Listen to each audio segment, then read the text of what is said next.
Good morning everyone. तो जैसा कि आप जानते हैं कि हम फोल्ट के बारे में डिस्कस कर रहे थे। फोल्ट के कितने प्रकार होते हैं और कौन से कारण हैं जिसकी वजह से फोल्ट की प्रोसेस जो है वो अर्थ सरफेस पर होती है, तो इसके बारे में हमने चर्चा कर ली थी। आज हम देखेंगे कि फोल्ट जो है उनसे रिलेटेड कुछ इंपॉर्टेंट टर्म्स होती हैं, उन टर्म्स की स्टडी आज हम करेंगे। फर्स्ट ऑफ ऑल आता है फोल्ट प्लेन।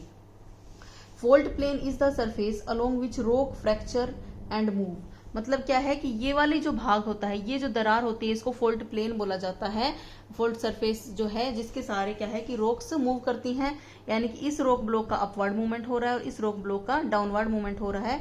तो मतलब किस दरार के सहारे हो रहा है, तो उस दरार को ही क्या है कि फोल्ट प्लेन बोला जाता है। Okay, hanging wall.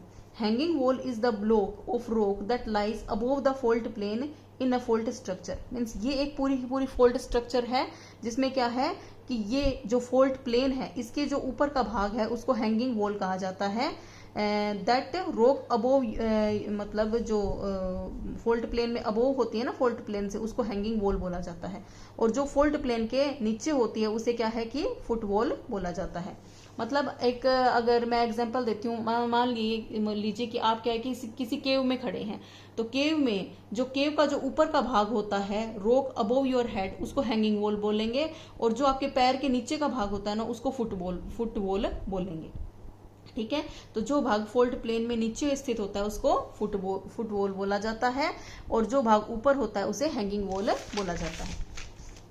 Okay, now the third point is fault dip. Fault dip किसे कहा जाता है?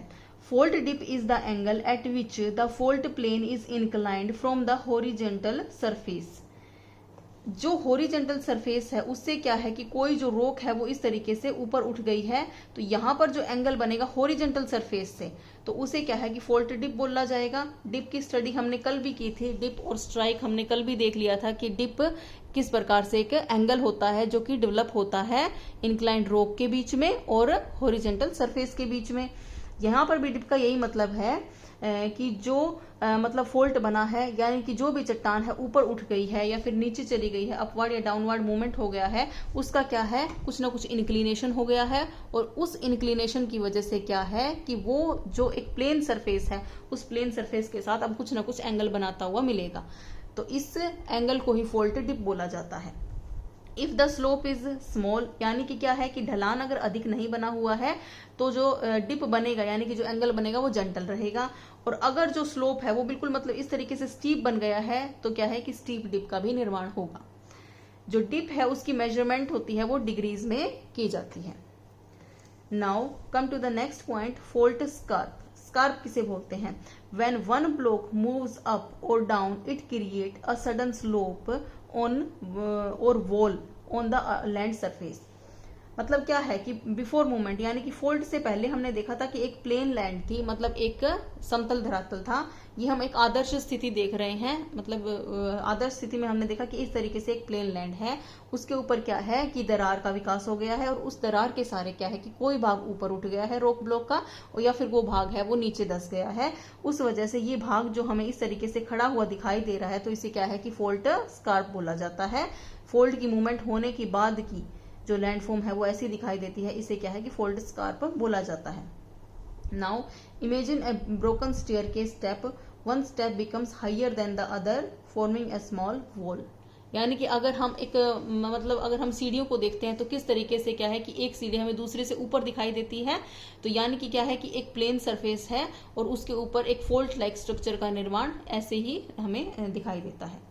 ओके, उसके बाद में है अगला पॉइंट है थ्रो। थ्रो क्या होता है? It measures how much one block move up और डाउन। मीन्स क्या है, पहले हमने देखा था कि एक समतल धरातल है, बट ये क्या है कि वर्टिकली वो भाग जो है वो कितना ऊंचा उठ गया है, मतलब कितना मूव अप एंड डाउन, कितना ऊंचा उठ गया है, या फिर वो भाग जो है वो कितना नीचा सिंक हो गया है। जब हम ये समझते हैं, जब हम इसका मेजरमेंट करते हैं तो उसे थ्रो बोला जाता है। Heave is the horizontal distance between the displaced rock layers along a fault। पहले की जो कंडीशन थी वो ये थी, बाद में क्या है कि फ्रैक्चर की वजह से ये भाग इस तरीके से मूव कर गया और ये भाग इस तरीके से मूव कर गया। This is rock block 1 and this is rock block 2। तो इन मूवमेंट की वजह से क्या है कि यहाँ पर कुछ ना कुछ डिस्टेंस क्रिएट हो गई, तो इस डिस्टेंस को जो है वो हीव बोला जाता है। यहाँ पर क्या है कि वर्टिकली अगर हम डिस्टेंस की मेजरमेंट करते हैं तो उसे थ्रो बोला जाएगा, और अगर हॉरिजेंटल हम जो डिस्टेंस है उसकी मेजरमेंट करते हैं तो उसको हीव बोला जाता है। Okay, come to the next point, hade. Hade is the angle between the fault line and the vertical line. It tells how much the fault plane is leaning away from the vertical. मतलब क्या है कि इस तरीके से एक vertical है, but यहाँ पर क्या है कि स्लोप की वजह से, मतलब स्लोप की वजह से उसका फोल्ट का ऐसे निर्माण हो गया है, इस तरीके से। मतलब आप मान लीजिए एक फोल्ट का निर्माण हुआ है, तो यहाँ पर क्या है कि ये एक वर्टिकल है, मतलब एक वर्टिकल को लंबाकार जो बोलते हैं, तो इस वर्टिकल से इसने यहाँ पर कितना एंगल बनाया है। जब वर्टिकल से इस एंगल का मेजरमेंट किया जाता है तब इसको हेड बोला जाता है। ये क्या है, हेड। ओके, और जब इसका मेजरमेंट इस समतल धरातल से किया जाता है तब इसे क्या बोला जाता है, फोल्ट डिप बोला जाता है। ये आप याद रखिएगा कि फोल्ट डिप में और हेड में क्या है कि आपसे डिफरेंस भी पूछा जा सकता है एग्जाम में। तो यानी कि हेड क्या है, जो वर्टिकल एंगल, वर्टिकल जो होती है उससे जब एंगल का मेजरमेंट किया जाता है किसी स्लोप का तब इसको हेड बोला जाता है। जब हॉरिजॉन्टल सरफेस से एंगल का मेजरमेंट किया जाता है उस स्लोप का तो इसको फोल्ट डिप बोला जाता है। ये क्या है, चट्टान है, इसका मूवमेंट हो गया है। जब हम इसका वर्टिकल मेजरमेंट करेंगे कि कितना भाग जो है वो इस तरीके का भाग था और ये भाग इस तरीके से ऊपर उठ गया, मतलब कितना ऊपर उठा है, तो इसका जो वर्टिकल मेजरमेंट, इस भाग का वर्टिकल मेजरमेंट करेंगे तब उसको थ्रो बोला जाएगा। और जब एक पूरी रॉक सरफेस थी और इस तरीके से मूव कर गई है तो यहाँ पर हॉरिजॉन्टल डिस्टेंस इनके बीच में कितना आ गया है उसका जब हम मेजरमेंट करेंगे तो उसे हीव बोला जाएगा। Okay, now come to the next point. इसको क्या है कि हम इससे मतलब कोड वर्ड से समझ सकते हैं, S, T, H and H. S का मतलब है स्कार्प। स्कार्प का क्या मीनिंग हुआ है, जो कि सरफेस है, सरफेस क्लिफ को बोला जाता है। मतलब क्या है कि एक इस तरीके से प्लेन सरफेस था, उसके ऊपर क्या है कि फोल्ट की वजह से इस तरीके का कोई रिज या कगार बन गया है, तो यहाँ पर हम इसको क्लिफ के रूप में डिफाइन कर सकते हैं। टी मतलब थ्रो। थ्रो क्या था, हमारा जो वर्टिकल मूवमेंट था, मीन्स इस तरीके से कोई रोक थी और वो ऐसे ऐसे बन गई है। ये भाग क्या है कि अपवर्ड मूव कर गया है और ये वाला भाग है डाउनवर्ड मूव कर गया है, सिंक कर गया है। तो यहाँ पर जो वर्टिकल हम अगर इसकी डिस्टेंस का मेजरमेंट करेंगे तो उसे थ्रो बोला जाएगा। ठीक है, उसके बाद में है हीव। हीव किसे कहते हैं, हॉरिजॉन्टल मूवमेंट, यानी कि एक भाग इस तरीके से प्लेन सरफेस था और यहाँ पर रॉक ब्लॉक्स का मूवमेंट है, इस तरीके से हो गया है। तो ये जो हॉरिजॉन्टल डिस्टेंस जो इन्होंने कवर कर ली है फ्रॉम इट्स ओरिजिनल प्लेस, जब इसका मेजरमेंट करेंगे तो इसे हीव बोला जाएगा। एंड एच जो है वो हेड के लिए यूज किया गया है, that is angle with vertical. मतलब यहाँ पर क्या है कि जैसे ये वर्टिकल है और यहाँ से कोई स्लोप इस तरीके से है और वो ऐसे मतलब इस तरीके से उसने स्लोप बना दिया है, तो यहाँ पर जो वर्टिकल से उसने कितना एंगल बनाया है उसे हेड बोला जाएगा। ओके, तो यहाँ पर आपने मेन पॉइंट्स को समझ लिया है। आप इनके एक क्विक रिवीजन भी ले सकते हैं। दैट फोल्ट प्लेन किसे बोला जाता है, मतलब जिस प्लेन के सहारे, जिस दरार के सहारे रॉक ब्लॉक जो है वो मूव कर रहे हैं उसे फोल्ट प्लेन बोला जाता है। Surface along which rock break and move, मतलब वो सरफेस यानी कि वो दरार जिसके सहारे चट्टानें टूट जाती हैं और मूव कर जाती हैं, डिस्प्लेस कर जाती हैं, उसे फोल्ट प्लेन बोला जाता है।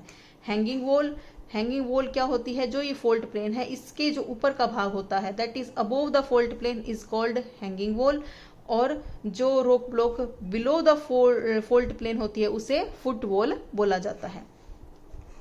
नाउ फोल्ट डिप किसे कहा जाता है, that is the angle between the fault plane and the horizontal surface. मतलब हॉरिजॉन्टल सरफेस के बीच में, यानी कि एक इस तरीके से मुड़ गया है और यहाँ पर हॉरिजॉन्टल सरफेस है, हॉरिजॉन्टल सरफेस के बीच में और इस स्लोप के बीच में कितना एंगल मिलेगा, अगर उस एंगल की मेजरमेंट की जाती है तो इसे फोल्ट डिप बोला जाता है। Come to the next point, hade. Hade is the angle between the vertical line and fault plane. इस तरीके से कोई स्लोप बन गया है और यहाँ पर क्या है कि वर्टिकल है, वर्टिकल के बीच में और इस स्लोप के बीच में कितना एंगल बनता है उसे हेड बोला जाता है।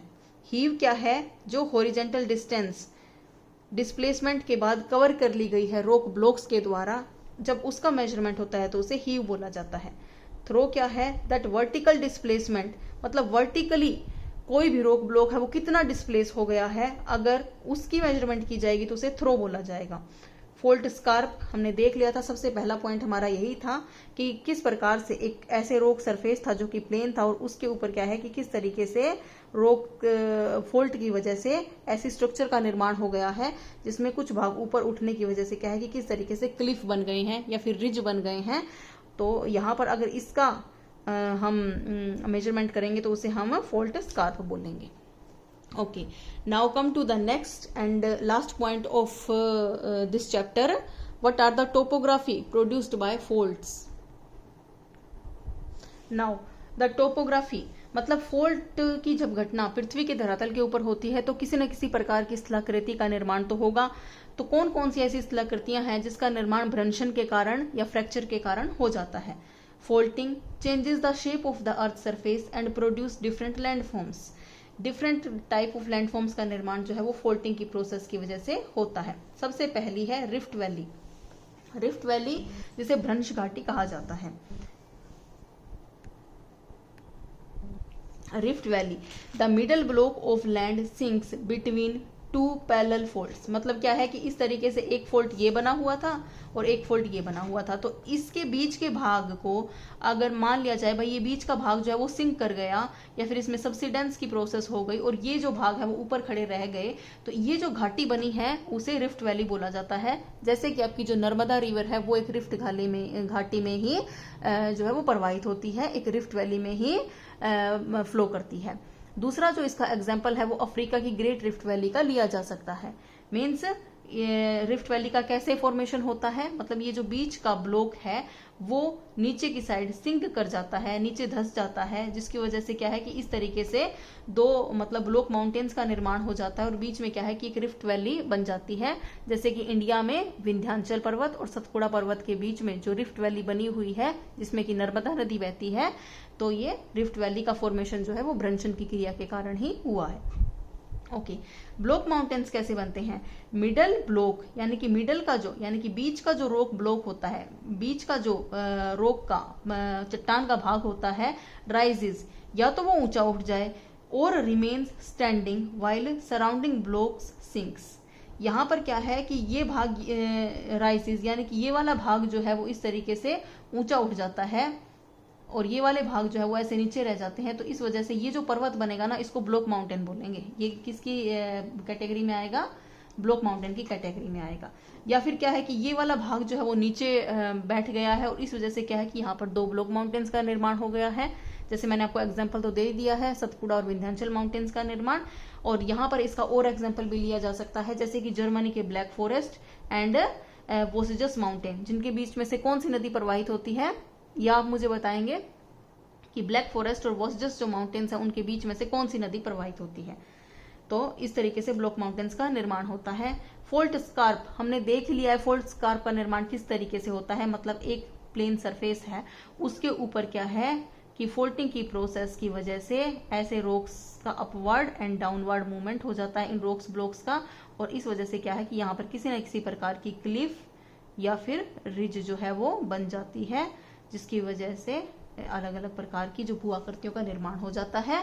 और यहाँ पर जो प्लेन सरफेस है वो किस तरीके से क्या है कि अलग अलग भूआकृतियों में बदल जाता है एंडोजेनेटिक फोर्स की वजह से। आज हमने ये देख लिया है। आगे हम डिस्कस करेंगे कि एक्सोजेनेटिक फोर्स किस प्रकार से पृथ्वी के धरातल के ऊपर कार्य करते हैं।